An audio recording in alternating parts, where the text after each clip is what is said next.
रमज़ान बाज़ारों में चीनी की पुकारें कम न हुई। सार्फिन सिर्फ 2 किलो चीनी के लिए तवील कतारों में लगने पर मजबूर हैं। दीगर अशियाए ज़रूरिया की क्वालिटी के बारे में शहरियों की बड़ी तादाद अदम इत्मीनान का शिकार है। माह मुक़द्दस में शहरियों को रियायती नरखों पर अशियाए खुरनोश की फराहमी की कोशिशें की गई हैं।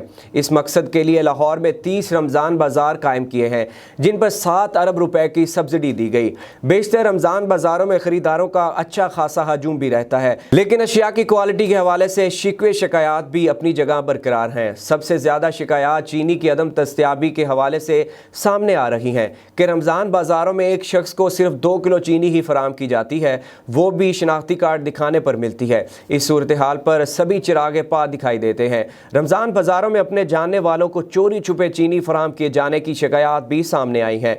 दूसरी तरफ हुकाम का दावा है कि रमज़ान बाज़ारों के हवाले से बेहतरीन इंतजामात किए गए हैं।